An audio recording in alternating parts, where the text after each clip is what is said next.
aparentemente fraco.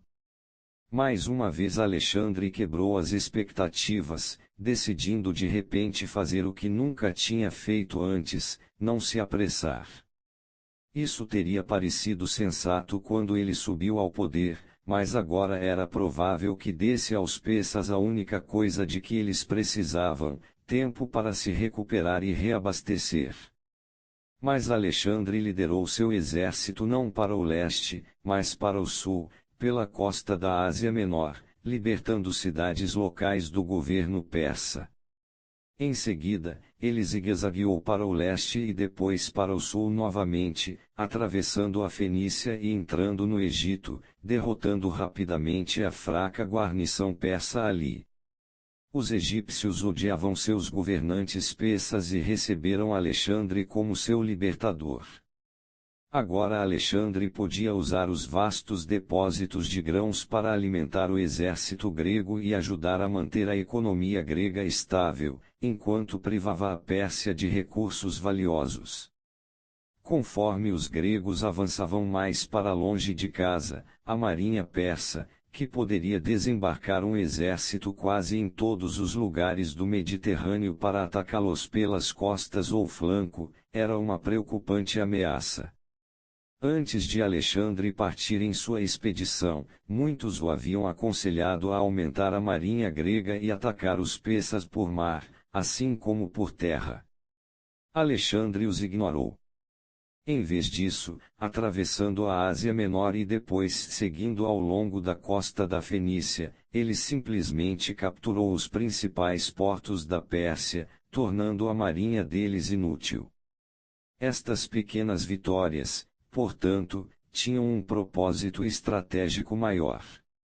Mesmo assim, elas pouco teriam significado se os gregos tivessem sido incapazes de derrotar os persas em batalha e Alexandre parecia estar tornando essa vitória mais difícil.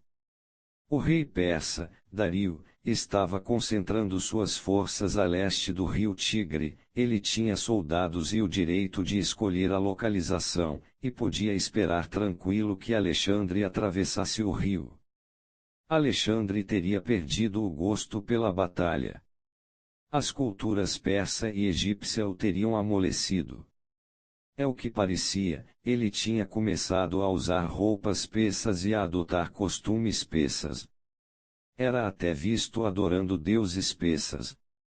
Quando o exército persa recuou a leste do rio Tigre, grandes áreas do Império Persa tinham caído sob controle dos gregos. Agora Alexandre passava uma boa parte de seu tempo ocupado não com guerras, mas com política, tentando ver como governar melhor estas regiões. Ele decidiu se basear no sistema persa já existente, mantendo os mesmos títulos para funções na burocracia governamental, coletando o mesmo tributo que Dario havia recolhido. Ele só mudou os aspectos severos, pouco populares do governo persa. Você tem a sensação de que o tempo está passando, você já passou dos 40 anos e ainda carrega o sonho. Rapidamente espalhou-se a notícia de sua generosidade e gentileza para com seus novos súditos.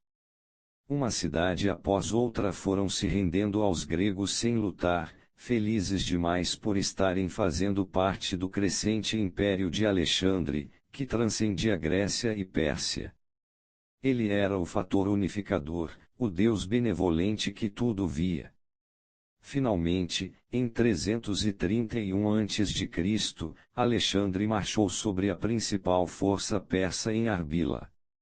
O que seus generais não tinham entendido era que, privados de sua marinha, de suas ricas terras no Egito, e do apoio e tributo de quase todos os seus súditos, o Império Persa já tinha ruído.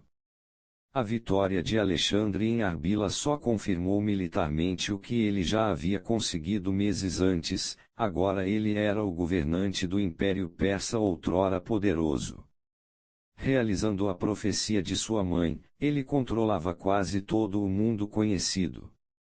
Interpretação: as manobras de Alexandre, o Grande, desnorteavam sua equipe, elas pareciam não ter nenhuma lógica, nenhuma coerência.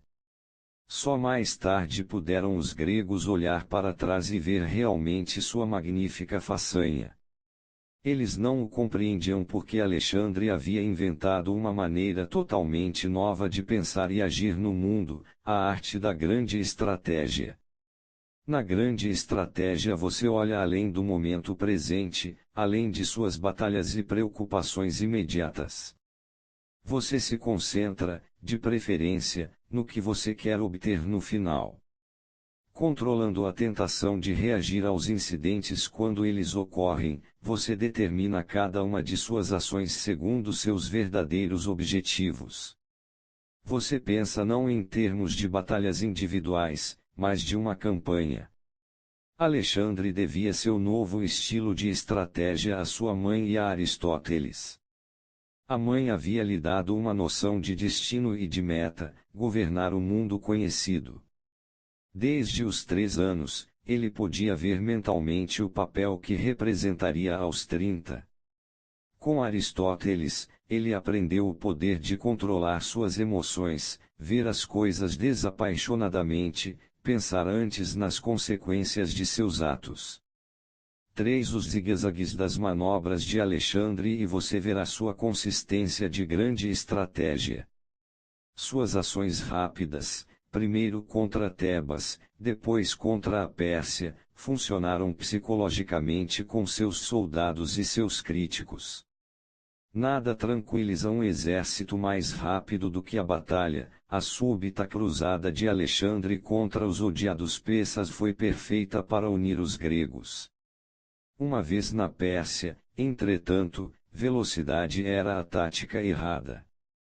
Se Alexandre tivesse avançado, teria-se visto controlando muitas terras rápido demais, correndo, ele teria esgotado seus recursos e, no vácuo de poder resultante, inimigos teriam brotado por toda a parte. Melhor ir devagar, construir a partir do que estava ali, conquistar corações e mentes. Em vez de desperdiçar dinheiro construindo uma marinha, melhor simplesmente inutilizar a marinha persa. Para custear o tipo de campanha prolongada que traria o sucesso a longo prazo, primeiro apoderar-se das ricas terras do Egito. Nenhuma das ações de Alexandre era desperdiçada. Aqueles que viam seus planos darem frutos, como eles mesmos tinham sido incapazes de prever, pensavam que ele era uma espécie de Deus e certamente seu controle sobre acontecimentos em um futuro distante parecia mais divino do que humano.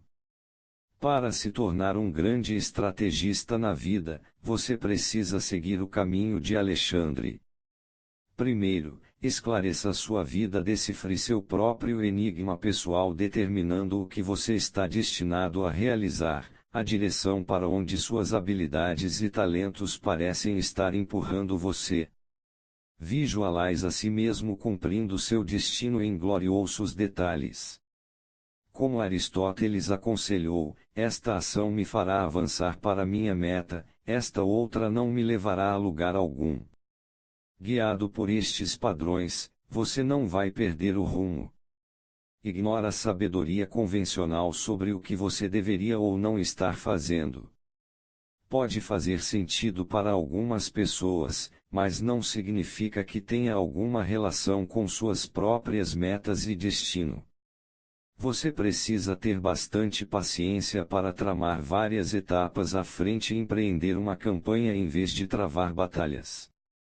O caminho para sua meta talvez seja indireto, suas ações podem ser estranhas para as outras pessoas, mas é melhor assim, quanto menos elas compreenderem você, mais fáceis elas serão de enganar, manipular e seduzir.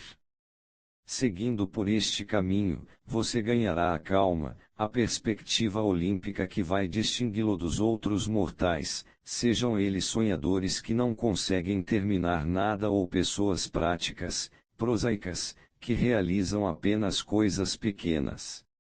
O que particularmente admiro em Alexandre é, não tanto suas campanhas, mas seu senso político.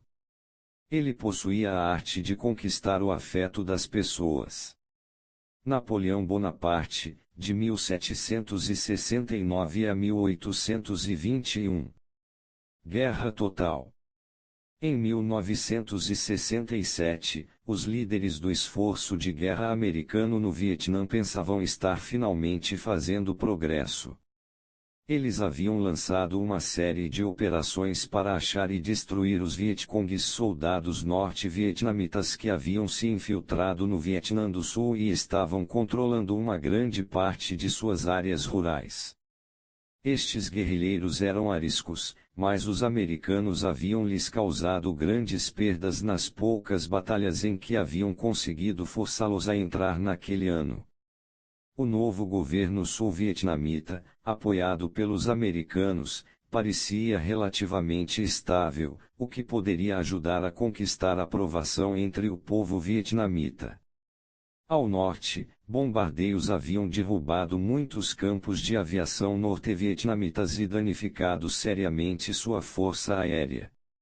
Embora demonstrações antibélicas estivessem acontecendo nos Estados Unidos, as pesquisas de opinião pública mostravam que a maioria dos americanos apoiava a guerra e acreditava que o fim estava próximo.